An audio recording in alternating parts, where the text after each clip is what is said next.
ఈయన ఒక ఎకరాకు నీళ్ళు లేకుండానే నీళ్ళ నిరంజన్ రెడ్డి అని పిలిపించుకుని ఏం పిలిపించుకోలేదమ్మా. నీకు కావాలంటే ఆ టైటిల్ వాపసు కవర్లో పెట్టి రాసి పంపిస్తా. నీ టైటిల్తో నువ్వు సంతోషంగా ఉండు జీవితకాలం, లిక్కర్ రాణి అని. నాకేం అభ్యంతరం లేదు. నాకు ప్రజలు పెట్టిన నీళ్ళ నిరంజన్ రెడ్డి వద్దంటే విత్డ్రా చేసుకుంటా. నేను అడగలే, ప్రజలు నాకు ఇయ్యలే. వాళ్ళు పిలుచుకుంటారు ప్రేమగా. నవ్వుతారు జనం. ఎవడన్నా 1,00,000 కాదు 1,25,000 ఎకరాలకు నీళ్ళు ఇచ్చిన కేసీఆర్ సారథ్యంలో, కేసీఆర్ చిత్తశుద్ధితో, కేసీఆర్ చలవతో, ఆయన ఆశీర్వాదంతో 1,25,000 ఎకరాలకు ఒక్క వనపర్తిలోనే నీళ్ళు ఇచ్చిన. మిగతా జిల్లాలోని, ఉమ్మడి జిల్లాలోని సాగునీటి ప్రాజెక్టులు కానీ, విద్యా సంస్థలు కానీ, ఇతర ఇన్ఫ్రాస్ట్రక్చర్ కోసం కానీ సమిష్టిగా అందరం కలిసి చేసినటువంటి పని అద్భుతమైనటువంటి పని. ఒక ఎకరాకి నేను నీళ్ళు లేకపోతే, మరి కేసీఆర్ నీళ్ళు లేకపోతే వనపర్తి ప్రాంతంలో రేవంత్ రెడ్డి ఇచ్చిన నీళ్ళతో వస్తున్నాయా? నీ ఉద్దేశం ఏంటి? పంటలు రేవంత్ రెడ్డి ఇచ్చిన నీళ్ళతో పడుతున్నాయమ్మా? పాత వాటికి వెళ్ళి తెచ్చి ఇస్తున్నాడు. పాత అంటే 2017లో 2 బ్రాంచ్ కెనాల్స్ కి కేసీఆర్ గారు ఒక్కొక్కటి 25,000 50,000 ఎకరాలకు జీవోలు ఇచ్చి టెండర్లు పిలిచి పనులు చేయించింది. ఇది కాంగ్రెస్ పని అమ్మా? లేకుంటే రేవంత్ రెడ్డి వచ్చినాక చేసిన పని? పాత వాటికే పెట్టినని చెప్తున్నాం. 69 మినీ లిఫ్టులు పెట్టించిన కేసీఆర్ ఇచ్చిన చలవతోన 1,000 ఎకరాలు వచ్చింది దాని కింద. అది కాంగ్రెస్ వాళ్ళు పెట్టినరా?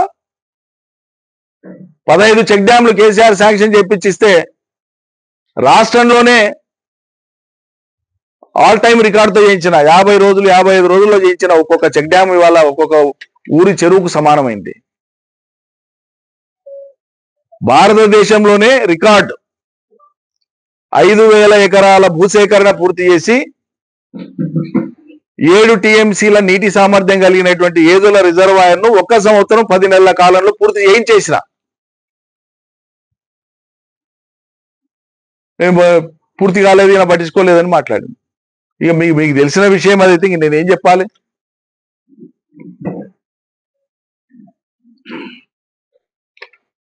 చెప్పుకుంటేనంటే ఎంత బాధ అనుభవించినామో కేసీఆర్ తో సహా అందరం. గుమ్మనంగా ఉన్నాం, బయట పడతలేం, బయట పడలే కూడా అవసరం లేదని. ఇంకా పెద్ద మేయార్తో ఓడించేది ఉండే అని మాట్లాడుతుంది ఈమె. నీకెందుకమ్మా అంత కసి? నాకు అర్థం కాదు. ఎంత శాపనార్థాలు పెట్టేటంత నీకేం అడ్డం వచ్చినాం? అంటే నీ ఈగో సాటిస్ఫై కాలే. నీకు ఉండేటువంటి దురహంకారం ఎటువంటిదంటే ఇవాళ చెప్పాలి కాబట్టి చెప్పాల్సి వస్తుంది. తండ్రి వయసు వాళ్లను, మంత్రుల్ని, పార్టీ ఎమ్మెల్యేలని, నాయకుల్ని ఇంటికి పిలిపించుకొని మాట్లాడేటువంటి సంస్కారం అనేది. పోని వాళ్ళ జాబితాలో ఉన్నోళ్ళం మేము 4-5 మందిమే. నీవెవరు అసలు? ఒక కేసీఆర్ కూతురు అనే కదా నిన్ను ఇంతమంది గౌరవించింది. మా అయితే నువ్వు ఎంపీ అయితే నీ జిల్లా కాడికి, నీ పార్లమెంట్ కాడికి, మొత్తం తెలంగాణకి నువ్వేంది అసలు? నువ్వు ఎత్తక ముందు లోకంలో తెలంగాణలో ఎవరు బోనం ఎత్తనట్లు, ఎవరికి బోనం తెలియదు అన్నట్లు, నువ్వు ఆడక ముందు బతుకమ్మనే లోకం ఆడనట్లు. మేము నిన్ను ఎత్తుకున్నాం, మా బిడ్డని, మా చెల్లెలని ఎత్తుకున్నాం, మురిసిపోయినాం. తెలంగాణ ప్రతీకని విశ్వవ్యాపితం చేసే ఒక గొప్ప ప్రయత్నం జరుగుతుందని. కానీ ఈ ప్రయత్నం అంతా కూడా అటు తిప్పి ఇటు తిప్పి అది ఎడుదారి మళ్ళీందో ఇవాళ బాధపడుతున్నాం. ఓటమి మీద సమీక్షించుకుంటే చాలా అంశాలు ఉన్నాయి. ఎవరైనా సరే ప్రజా జీవితంలో ఎక్కడైనా ఏమైనా తెలిసి తెలియక తప్పులు చేస్తే తప్పకుండా సరిదిద్దుకుంటాం. కానీ కావాలని ఎవరిని అన్నాడు వేధించలే. ఎదురుపై స్నేహంగా మాట్లాడినాం, ఆత్మీయంగా పలకరించినాం, పేద ప్రజలను హక్కున పెట్టుకున్నాం. అందులో మాకెవరు ఎదురులేరు, ఎవరు సాటి రారు.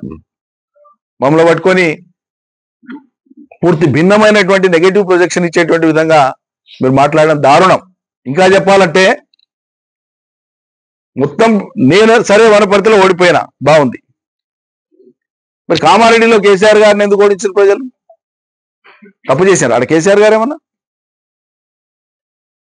అంతకుముందు నిజామాబాద్ గెలిచి మళ్ళీ నిన్ను ఎందుకు ఓడగొట్టిండ్రు? మేము అన్న మాటల ఒక రాజకీయ పార్టీ లేదా ఒక అభ్యర్థి యొక్క గెలుపోటములకు అనేక కారణాలు ఉంటాయి. కానీ ఓవరాల్ గా తీసుకున్నప్పుడు ఇవాళ సమీక్షించుకుంటే అర్థమయ్యేటువంటి వాటిలలో తమరి కాంట్రిబ్యూషన్ కూడా చాలా ఉంది. మా తల్లి, నువ్వు ఆర్భాటం కోసం ఎచ్చుల కోసం పోయి టీవీలో కూర్చొని టీవీ 9లో కూర్చొని 20 లక్షల గడియారం పెట్టుకున్నాను మళ్ళీ దాన్ని సమర్థించుకొని చెప్పిన ఆ ఒక్క మాట తెలంగాణలో 20 లక్షల మంది మహిళలు బీఆర్ఎస్ కు వ్యతిరేకంగా ఓటేయడానికి కారణమైంది. నీ గుండె మీద చేసుకుంటే నీకు అర్థమవుతుంది. వాస్తవాలు అంగీకరించడానికి కూడా శక్తి ఉండాలి, ధైర్యం ఉండాలి.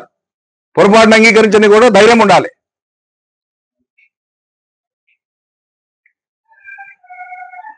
లంబాడి తాండాలలో ఎన్నికల ప్రచారానికి పోతే సీఎం రిలీఫ్లు ఇప్పించినాం కదమ్మా, ఇచ్చింది సార్. కళ్యాణ లక్ష్మి వచ్చింది కదా, వచ్చింది. మీకు గిరిజనులకు పోడు పట్టాలు ఇచ్చిండు కదా కేసీఆర్, ఇచ్చిండు. గ్రామ పంచాయతీలు అయినా కదా అయినాయి. మళ్ళీ ఇన్ని అయినాక ఎట్లయ్యారమ్మా, వేయాలి కదా అని దండం పెడితే మహిళలు, లంబాడి మహిళలు మా ముఖం మీద అన్నమాట ఇలా చెప్తున్నమ్మా కవిత. తెలంగాణ సమాజం సిగ్గుతో తలదించుకునేటువంటి పని నువ్వు చేసింది. లంబాడ మహిళలు అన్నారు మా మొహం పట్టుకొని, ఏం సార్ కేసీఆర్ బిడ్డ సరాయి అమ్మొచ్చు కానీ మేము అమ్మకూడదా? వాళ్ళకి తెలిసిన పరిజ్ఞానం అది. మీడియాలో ప్రచారం అనేటువంటి అంశాన్ని వాళ్ళు అట్లా స్వీకరించారు. లేదమ్మా పడరాక పెట్టిండ్రు కేసు, మేమేదో ఉపాధి కోసం అయితే సరాయి చేసుకుంటే మమ్మల్ని జైలుకు పంపించారు అనే ఆక్రోశం వెలగక్కుతున్నారు. వాళ్ళు వెలగక్కి మళ్ళీ ఈ సరాయి వ్యాపారం మీ కేసీఆర్ బిడ్డ చేయొచ్చు అని అడిగారు. నన్ను అడిగారు. మా నాయకులందరూ ఉన్నారు ఎప్పటి తాండాలలో. నీ చర్యల మూలంగా పార్టీ మొత్తం నష్టపోతే 1.8తో మాత్రమే రాష్ట్రం మొత్తంలో ఓడిపోతే మా తల్లి తమరి పుణ్యాన 3-4% ఓట్లన్నా పోయినాయి. ఇప్పటికైనా నిజాయితీగా నువ్వు బయటికి చెప్పకపోయినా నీ అంతరాత్మ కన్నా తెలిసి ఉండాలి ఈ విషయం.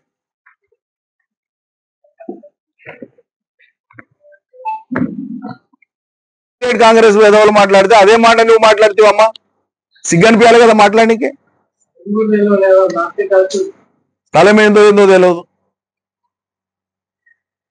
ఇంకా నీచమైన దారుణమైనటువంటి మాట ఆమె మాట్లాడేది. నాకైతే అసలు మనుషులైన వాళ్ళు అట్లా మాట్లాడారు. నేను ఎంఆర్ఓ ఆఫీస్ కాల్పించిన అని మాట్లాడేది. ఏమన్నా అర్థం ఉందా? ఏమన్నా అర్థం ఉందా? ఇప్పుడు ఈమె మీద ఈడీ కేసు పెట్టింది లేదా సిబిఐ కేసు, ఉదాహరణకు చెప్తున్నా. ఆ ఆఫీస్ కాడ పోయి మీ ఫైల్ను కాలబెడితే ఆడికి అయిపోతుందా కేసు? ఒక రెవెన్యూ రికార్డ్ అనేది ఇంగీతం ఉండి మాట్లాడాలి. ఎప్పుడు మాట్లాడినా ఒక రెవెన్యూ రికార్డ్ అనేది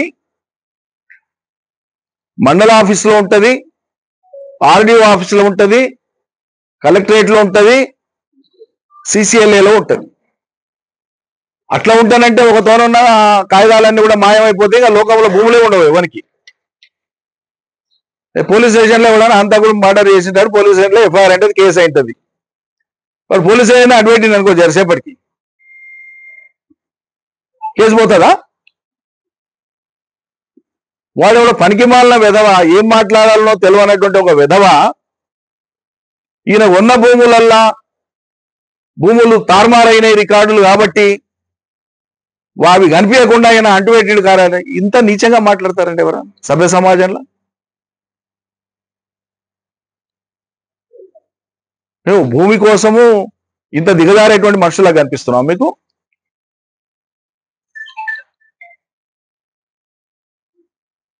కష్టార్జితంతోనా నిబద్ధతతోనా మెట్టుమెట్టుగా అంచెలంచెలుగా ఒక నిబద్ధతతో పనిచేసుకుంటూ వచ్చినాం.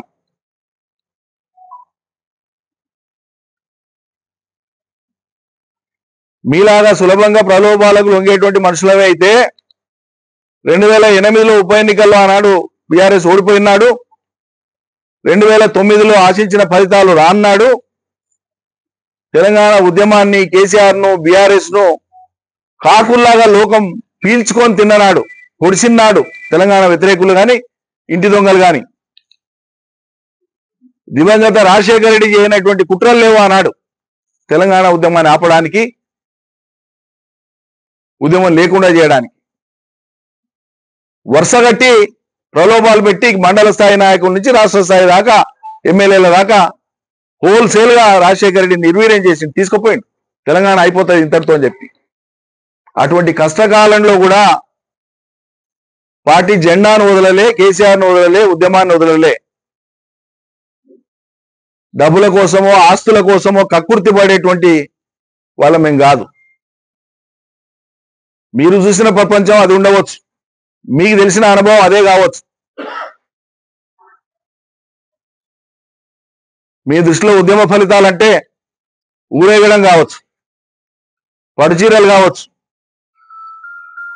నగలు కావచ్చు, విదేశాలు కావచ్చు, జల్సాలు కావచ్చు. కానీ మా దృష్టిలో పాలమూరు ప్రజల కన్నీళ్లు, ఇక్కడ ఉండేటువంటి జనం యొక్క అవసరాలు ఇవే. మా నిబద్ధత అదే. మీరు మా నిబద్ధత మూలాల్లోకి పోయి ఎప్పుడైతే మాట్లాడినరో తప్పకుండా బాధ అనిపిస్తుంది, జవాబు చెప్పాల్సి వస్తుంది. అది కూడా సంస్కారవంతంగానే మాట్లాడతాం.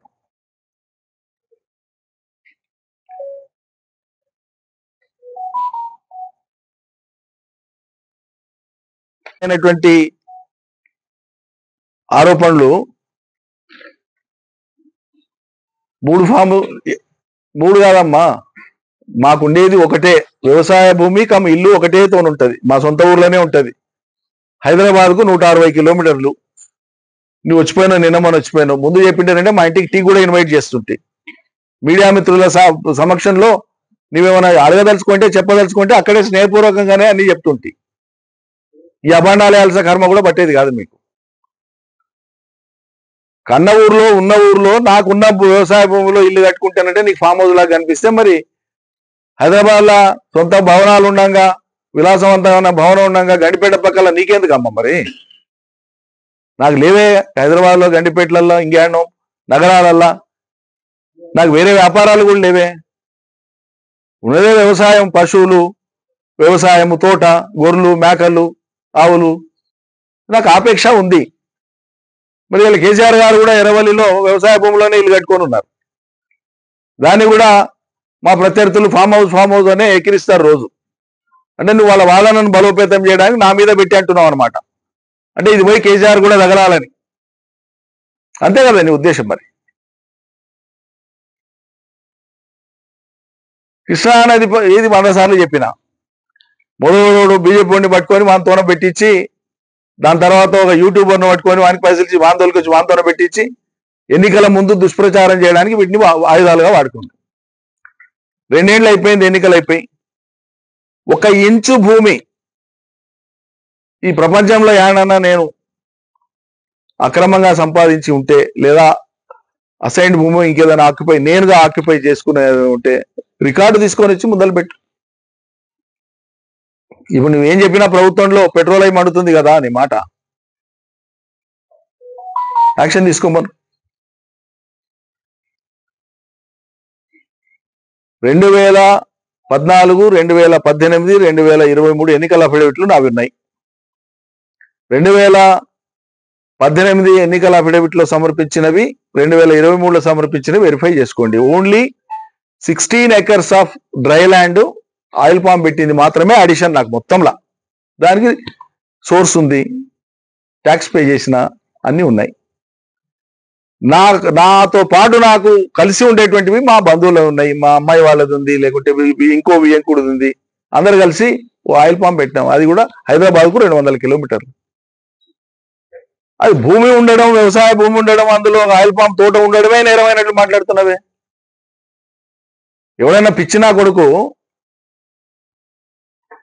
కేటీఆర్ ఇల్లు, కవిత ఇల్లు, కేసీఆర్ ఇల్లు 3 చూపించి కేసీఆర్కి 3 ఉన్నాయని దుష్ప్రచారం చేస్తే ఎట్లుంటుందో, ఎంత తెలివి తక్కువగా ఉంటుందో, మా పిల్లలై నాయ చూపించి నువ్వు మాట్లాడితే కూడా అంతే తెలివి తక్కువగా ఉంటుంది, ఏడ్చినట్లు ఉంటుంది.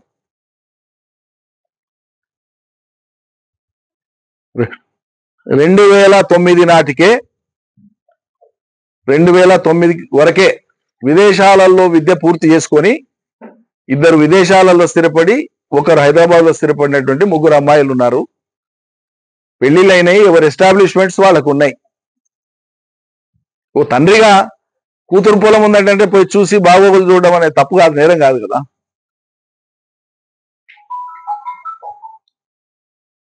మాకేం కాంట్రాక్టులు ఉన్నాయా? కాంట్రాక్టులు చేస్తామా, లేకుంటే వ్యాపారం చేస్తామా, అంతకు మించి లిక్కర్ దందా చేస్తామా? ఇక వ్యవసాయ భూమి ఉండి వ్యవసాయం చేసుకోవడం కూడా నీకు ఫామ్ హౌస్ లాగా కనిపిస్తుంది. ఈ థర్డ్ క్లాస్ ప్రచారము డూప్లికేట్ కాంగ్రెస్ నాయకులు చేసిన దాన్ని నువ్వు పట్టుకొని నీ వ్యక్తిత్వాన్ని నువ్వే దిగదార్చుకున్నావు.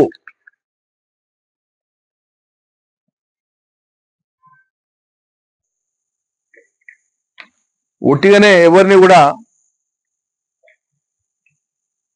కితాబులు ఇచ్చి అభినందించేటువంటి పని ఎప్పుడు చేయరు. ఆయన చాలా నిష్కర్షగా ఉంటారు, చాలా నిర్మమాటంగా ఉంటారు. పార్టీ నిబద్ధత విషయంలో ఆయనకి ఎవరు చెప్పాల్సిన అవసరం లేదు అని అర్థం చేసుకుంటారు.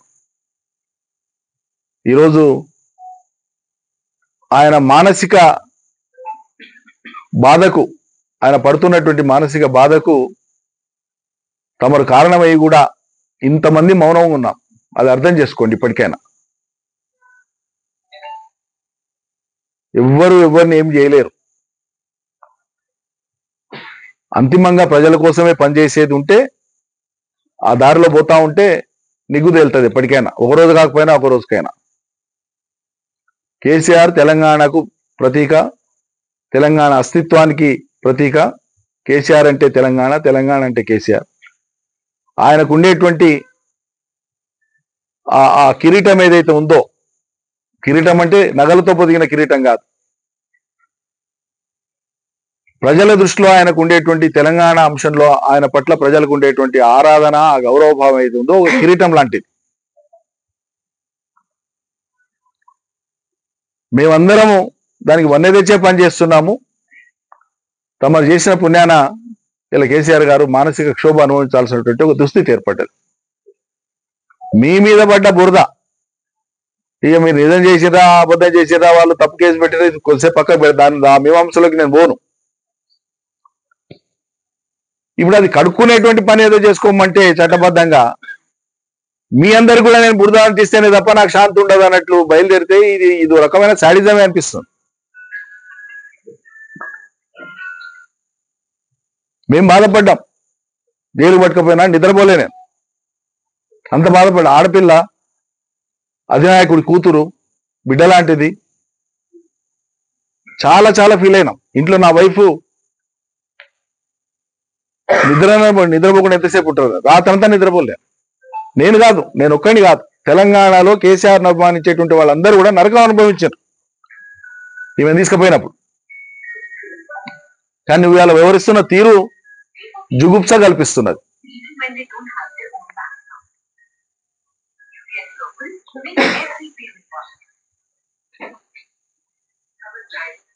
నిజంగా చిత్తశుద్ధి ఉంటే ఎవరైనా సరే తెలుసో తెలియకో తప్పులు జరుగుతాయి. ఈ పొరపాటు అయిందని చెప్పి ఒక మాటని నీ వ్యాఖ్యల్ని విరమించుకుంటే నీ గౌరవం పెరుగుతుంది, లేదంటే నీ ఇష్టం. Thank you. మీ హద్దులు మీరు నిర్ధారించుకోకుండా ఎక్కువగా ఊహించుకొని ఇప్పటిదాకా ఏనాడు ఎవరి గురించి వ్యక్తిగతంగా మాట్లాడలే. నాకు ఇష్టం కూడా ఉండదు. నేను మాట్లాడని విషయాలు నేను మాట్లాడినట్లు చెప్పి నా పుచ్చ తీస్తా దందాలు చందాలనే తెలుసు ఇప్పటి వరకు, కానీ ఇప్పుడు దాదాగిరి కూడా తెలుసు అంటే మంచిదే, లోకం చూస్తుంది. అది కూడా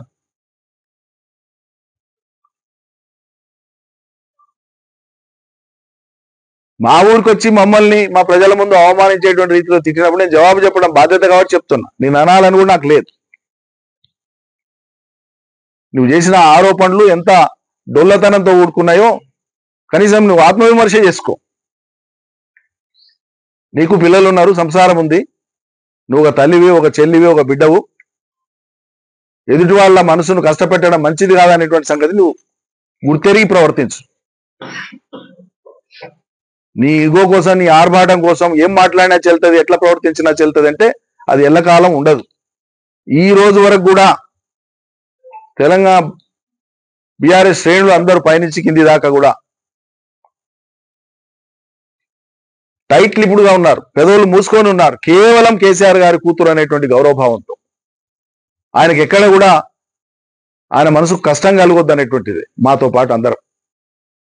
కానీ వాళ్ళ మమ్మల్ని అందరినీ కూడా నువ్వు వరుస పెట్టి టార్గెట్ చేసి జగదీష్ రెడ్డిని తిట్టొస్తావు, ప్రశాంత్ రెడ్డి తిడతావు, సబితా ఇంద్రారెడ్డి గారిని తిడతావు, నన్ను తిడతావు, ఇంకా రేపు ఇంకేమన్నా తిడతావు. హరీష్ సరే మరి నీకు హరీష్కు మీ కుటుంబంలో ఏం పంచాయతీ ఉందా? తెలంగాణ ప్రజల పంచాయతీ ఎట్లయితుందమ్మా? నాకు అర్థం కాదు. ఏమంటే మీరు కుటుంబంలో చూసుకోండి. మీ కుటుంబంలో ఏదన్నా ఉందో లేదో నాకు తెలియదు. ఉంటే గింటే దాని తెలంగాణ ప్రజల పంచాయతీగా ఎట్లా మీరు చిత్రీకరిస్తారు? నాకు అర్థం కాదు. దాన్ని తెచ్చి మొత్తం ప్రజలంతా దాని చుట్టే పోవాలనా? ఆమె ఇంకో మాట మాట్లాడింది, హరీష్ రావు గారు నన్ను కాపాడుతున్నాడట రేవంత్ రెడ్డి. ఇంతకంటే జోక్ ఏమైనా ఉంటుందా? ఈ 2 ఏళ్ల కాలంలో విధానపరమైనటువంటి అంశాల మీద రేవంత్ రెడ్డి గారి ప్రభుత్వం మీద, రేవంత్ రెడ్డి గారి మీద ఆయన ఉన్మాదపు భాష వాడిన ప్రతి సందర్భంలో కేసీఆర్ మీద మాట్లాడినప్పుడు ఫస్ట్ రియాక్ట్ అయింది నేనే. నేను కేసీఆర్ మనిషిని, తెలంగాణ మనిషిని, నేను ప్రజల మనిషిని, ప్రజల కోసమే పనిచేస్తా. హరీషు, కేటీఆర్ నాకు వయసులో చాలా చిన్నవాళ్ళు, అనుభవంలో కూడా చిన్నవాళ్ళు. పార్టీ స్ట్రక్చర్లో నేను ఎవరినైనా గౌరవిస్తా, పార్టీ హైరార్కీని బట్టి ఎవరినైనా గౌరవిస్తా. నువ్వు నా మీద ఏదో ముద్ర వేసి నా వ్యక్తిత్వం నీకు అట్లా కనిపిస్తుందా? నువ్వు మనుషుల్ని చుట్టూ నీ ఇంబడి తిప్పించుకొని జైలు కొట్టించుకున్నంత మాత్రాన మిగతా వాళ్ళు కూడా అట్లే ఉంటారు అనుకుంటున్నావా? నాకు ఆ సైకో ఫ్యాన్సీ లేదు, నాకు ఆ బలహీనతలు కూడా లేవు. ఎవరికో కాకాబట్టి ఏందో చేసుకోవాలనేటువంటి దుర్బలుణ్ణి నేను కాదు. 100% కేసీఆర్ మనిషినే, కేసీఆర్ మనిషిగానే ఉంటా. పార్టీ ఏం డిసైడ్ చేస్తే దానికోసం కట్టుబడి పనిచేస్తాం. ఎస్ ఈయన వర్కింగ్ ప్రెసిడెంట్, ఎస్ ఈయన మంత్రి, ఎస్ ఈయన మంత్రి, ఎస్ ఈయన కార్యకర్త, ఎస్ కేసీఆర్ ఏం చెప్తే అది. కేసీఆర్ చిత్తు అంటే చిత్తు, బొత్తు అంటే బొత్తు. అదొక విధానంగా పెట్టుకున్నాను. నేను చాలాసార్లు కూడా ప్రకటించిన ఈ విషయం బహిరంగంగా. తెలంగాణ అంశంలో కానీ, తెలంగాణ చరిత్ర విషయంలో కానీ, తెలంగాణ ప్రజల విషయంలో కానీ ఆయనకు ఉండేటువంటి లోతైన గంభీరమైనటువంటి ఆలోచనతో పాటు వ్యూహము మా అందరికంటే 100 రెట్లు ఎక్కువ ఉన్నది. ఖచ్చితంగా ఆయన ఆలోచనమే శిరసావహిస్తామని చెప్పినాం. అది దాని ప్రాతిపదిక. మరి ఇటువంటి సందర్భంలో ఈ జిల్లాకు పర్యటనకు వచ్చినటువంటి కవిత గారు ప్రభుత్వాన్ని ఎత్తి చూపాల్సినటువంటి అంశాలు విస్మరించి ఏదో శుతిమెత్తగా ప్రభుత్వం దృష్టికి తెస్తున్నాం, విజ్ఞప్తి చేస్తున్నాం అనేది మాట్లాడి 2 ఏళ్లుగా కాంగ్రెస్ ప్రభుత్వాన్ని మేము నిలదీస్తా ఉంటే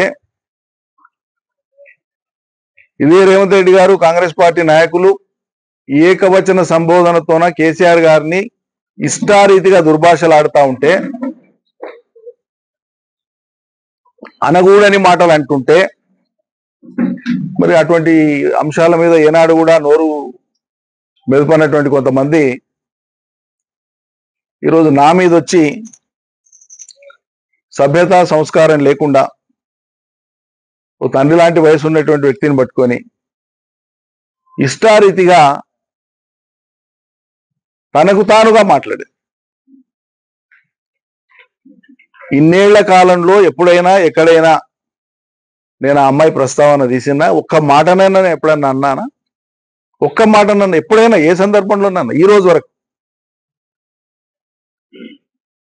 తనకు తానే ఆయన నా గురించి పిచ్చి పిచ్చిగా మాట్లాడుతున్నాడు అని చెప్పి ఊహించుకొని